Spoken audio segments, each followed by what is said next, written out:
says orchestra, or orchestra, and it basically means ripping apart what you've written and giving this note to that instrument, that note to this instrument, and so forth. So basically taking the chords you've written and saying, how would this sound in terms of timbre, that's the quality of the instrument sound, if I put it on, say, the xylophone? Never mind, it sounds like crap, let's put it with the trombone, right? That kind of thing. And with that process, you start to develop a more full image of what you want. It's actually really cool because you get to experiment with an almost Frankenstein type arrangement. You build together this creature, naturally not ready to death, but you get the point. It's extended enough. Any other questions? Yes. Okay. Well, just going along with that, so one of the things that I really loved listening to this was these themes that would get expressed in one voice and then be echoed in a second voice.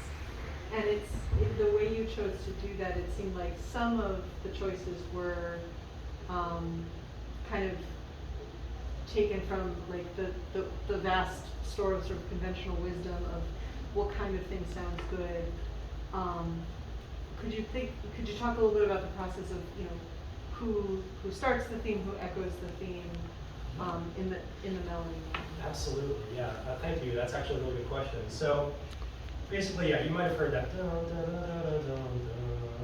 that sort of theme. It echoes quite a bit. And that's sort of the main thing in the symphony. Now, one thing actually I forgot to mention that tends to bind together symphonies is that they will have a theme that they come back to.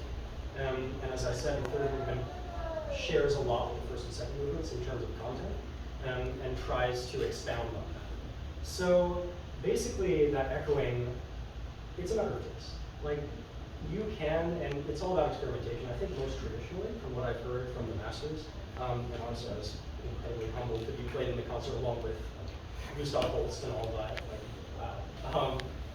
But you'll hear, if you listen to some classical pieces, like, it's so inspirational because they will really masterfully say, okay, first the trumpet gives you this, right? It's pretty loud to hear, but then you have the violins expand on it. It sounds more soft, right? And more gentle and flowing. And then you give it back to the winds, or to the winds, and they make it sound new, and maybe a bit pizzicato, right? Basically, that's right. So it depends on the context, I think. And I think that echoing, especially, you're right, thank you for picking up on that. I try to incorporate that a lot. Because having different instruments pick up the theme, first of all, makes it more fun for the people who are playing them. So they're not just sitting there playing harmony notes and they're like, what am I doing right now? They actually get to play the theme. And second of all, it sounds nice, right? And you get to almost wonder about what they would all sound like together. You get to hear it. Anyway. Yes, Jen.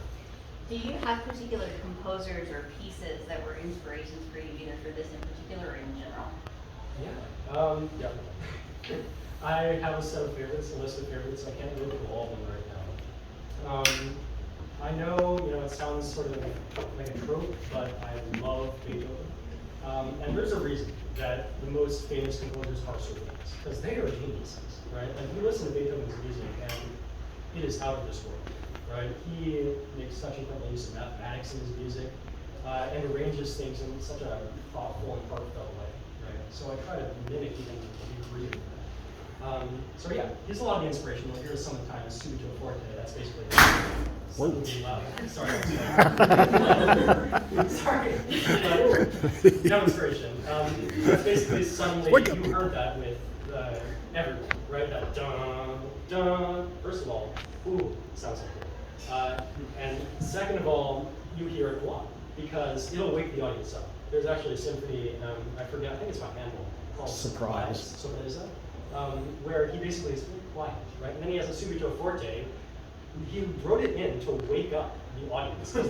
There was one guy in the audience who was known for sleeping through symphonies, and he wanted to wake him up. That's a fun fact. I love it. Also, yeah, definitely Handel, Beethoven, and actually a lot of Gustav Holst.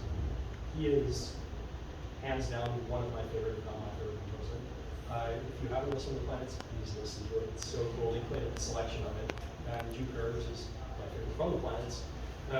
Pretty emotional for me at the senior awards.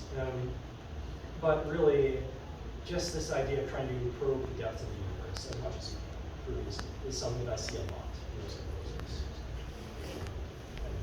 Any other questions? Yes, Mom. So can you talk a little bit as far as inspiration, because you mentioned to me about the church and some of the Oh, music yeah. from our church. That's right. And also some of the national anthems that you hear in different countries. How did that inspire this symphony? Okay, so I'm a little surprised and disappointed in everyone. Okay. So no one asked about the name. It is Sadducee, and some of you might recognize that, probably not, because it's kind of buried. You find it actually in the Bible. You find it in the New Testament, and Sadducees are a member of the Sanhedrin, the Jewish High Council, that doesn't believe in the resurrection. And I chose that name because, first of all, it sounds really cool. Like that's the main reason. And I think you'll ask composers why they do certain things, and sometimes it's like, yes, the door is red to represent the blood of the martyrs and all of that. Other times it's like the door is red because it's red. Right? It sounds cool. It's nice, right? And you expound on that. Maybe you find meaning after it. But I think that that's one part. The second part is that when I was writing this, you might notice that I incorporated a lowered second, and it goes. It sounds sort of Middle Eastern, right? Not to generalize, but you actually see that a lot, and that's because it is. It's found in a very famous maqam in the Middle East. That's named for a scale. Second maqam, I believe, but it actually is found a lot in the Greek church. I'm Greek Orthodox, and I hear constantly these 1,000-year-old hymns in my church, which are really incredible. And it actually influenced me a lot, along with all these composers that I've been listening to through the years of my existence. But just having that influence and this interest in the Levant, the Middle East, and how you can try to reflect your own culture as a group, in addition to sort of bringing the West of things, and how that collides, right? Because to me, writing this, and I don't want to toot my own horn, laugh now, basically, it sounded almost ancient to me, right? And it is. That maqam, having that lowered second, it sounds mysterious, because it's a mixture, a weird mixture between a minor and a major major, right? That lowered second is really interesting. It makes you wonder about things. It makes you consider what things would be just across the pond, right? So there's a lot of memory in this piece, a lot of influence from my childhood, actually, and from my present day experiences. Dad! Yeah, Mom got to ask a question. So I'm pretty sure neither your mom or dad can carry a tune in a bucket. So where did this talent come from? Are you adopted? What's going on? Way to tell me.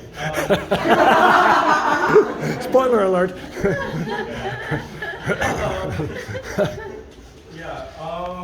Well, I do know, actually, Mom, you play the piano, and pretty well, at least say so myself. You played occasionally, laid out a tune, almost burned down the house a few times.